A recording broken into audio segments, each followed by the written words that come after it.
আজকে আপনারা জুলাই নিয়ে আলোচনা করছেন, জুলাইয়ের শহীদদেরকে সবাই শ্রদ্ধা জানাচ্ছেন, দোয়া করছেন, কিন্তু এই জুলাইটাও কিন্তু এত সহজ ছিল না।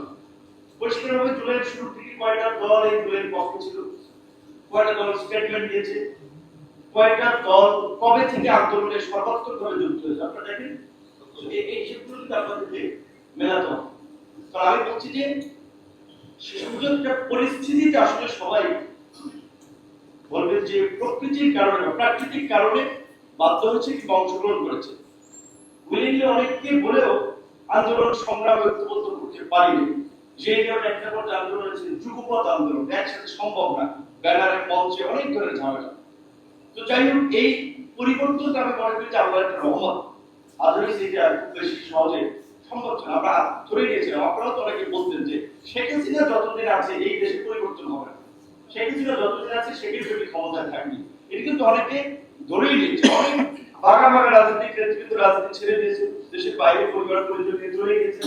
এখন দেশে এসে তো তাদের টাকা পয়সা আগে যা লুকিয়ে রেখেছে সেগুলো আপনার সামনে আসছে।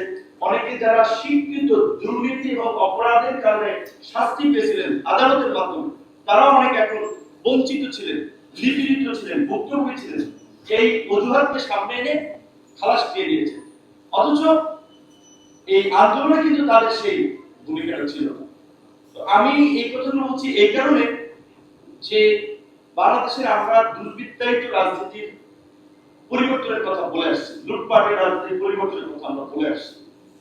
আবার যখন আমরা এখন আলোচনা করতে যাচ্ছি, আমি এটা খুব আশ্চর্য হচ্ছি অনেকের কথা শুনে, যখন আপনারা ধরে নেন শেখ হাসিনার মতো কাউকে যে প্রচন্ড রকমের শক্তিশালী, তার বিরুদ্ধে কথা বলা যাবে না, তাকে টলানো যাবে না, সে যেটা বলে ওইটা স্ট্যান্ডার্ড ধরে আমাদেরকে আগাতে হবে।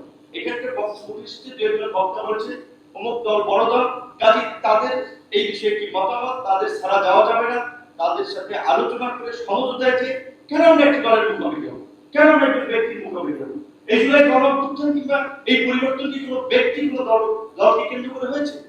তো কেন আমরা পরিবর্তন, আজকে এই আন্দোলনের পরিষ্কার ঘোষণাপত্র ছিল রাষ্ট্র কাঠামোর পরিবর্তন, শাসনতান্ত্রিক ব্যবস্থার পরিবর্তন, যে ব্যবস্থার মধ্যে দিয়ে পুলিশ জনগণের বিরুদ্ধে একটা গণ বিরোধী বাহিনীতে পরিণত হবে না, আদালত সরকারের কিংবা রাজনীতিবিদদের কিংবা কারো প্রভাবিত হবে না, একটা স্বাধীন গণমাধ্যম থাকবে, নাগরিকদের মর্যাদা এবং নাগরিকদের অধিকার থাকবে, প্রত্যেক নাগরিক আইনের দৃষ্টিতে যে সমান এবং তাদের যে অধিকারের সমতা সেটি নিশ্চিত করা হবে। তবে কেন আজকে আমরা দলকে মুখোমুখি করে দলকে সেন্টার করে আমরা আলোচনায় যেতে চাচ্ছি? এইটা হচ্ছে আমাদের আরেকটা নতজানু মানসিকতা। আমরা আগে একটা দলকে সেন্টার করে আমরা আগাতে চাচ্ছি। তো আমি বলবো যে এখানে মাউন্টের যে আলোচনা দিচ্ছে এটা জার্মানি এবং নিউজিল্যান্ডের মধ্যে প্র্যাকটিস আছে কিছুটা। সো এটা বলে আমাদের আপত্তি নেই। আবার যদি আরো কোনো নতুন পদ্ধতি, যেটা সাকাউত হোসেন রাজি ভাই বলেছেন যে ঐক্যমত কমিশনের সুন্দর সোবার আলোচনা হচ্ছে, সেখানে আলাপ আলোচনা যদি আরো দু তিনটা পদ্ধতি নিয়েও একটা পরিবর্তনে আমরা সেখানেও আমরা যেতে চাই। সাইফুল হক ভাই যেটা বলেছেন এই কথাটা আমরাও বলেছিলাম যে ধরেন আমাদের চিন্তা ভাবনা ভুল হতে পারে। আমরা যখন এই প্রতিকূল সময় রাজনীতিটা করেছি, আমরা বাম ডান কিংবা আমরা কোনো বিভাজন বিভেদ করিনি। এমনকি এই আতাউল্লাহ ভাই আছে, জাফরুল্লাহ চৌধুরীকে নিয়ে আমরা মামুন ভাই হেফাজতের মুক্তির দাবিতে একটা ব্যানার ক্রিয়েট করে আমরা প্রোগ্রাম করেছি। কারণ কোন ইসলামিক দলের ব্যানারও করবো না, আমার ব্যানারের করলে ঝামেলা আছে, সেই মামলা হয়েছিলেন। আমরা একটা ব্যানার ক্রিয়েট করে আমরা প্রতিবাদ করেছি বিভিন্ন ফরম্যাট। এমনকি কোন দলের প্রোগ্রামে গিয়েছি, তারা বলেছে ভাই এখানে হেফাজতের নেতাদের নিয়ে কিছু বললেন না, মামুনের মুক্তির বিষয়ে নিয়ে কিছু বললেন। তারপর আমরা আমাদের যেটা আমরা বুঝেছি, আমরা কিন্তু স্টেট করার সব জায়গায় সেটা বলেছি। তো আজকে আমরা আমাদের দলীয় একটা পজিশন আছে, গণ অধিকার যখন 2021 সালে আত্মপ্রকাশ করে যে আমরা ভারসাম্যপূর্ণ সংসদের জন্য আমরা আরো অধিকারের নির্বাচন চাই।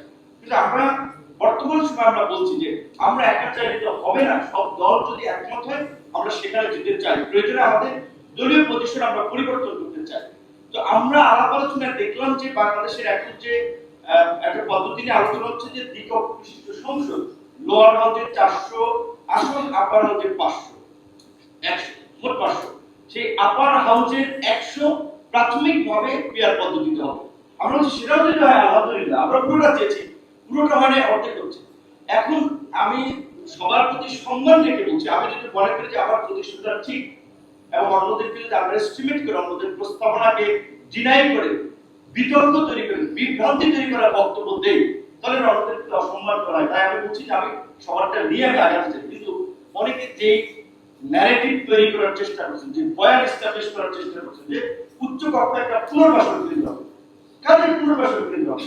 তারপরে বিএনপির মতো বড় দল অনেককে মডেল দিয়ে উৎসর্গ পারবে না, তারা শিখে চেক অ্যান্ড ব্যালেন্স, এই কিন্তু পুনর্বাসন, কারণ তাদের বড় দল অনেক নেতা আছে নিচে 400 উপরে যাদেরকে নিচে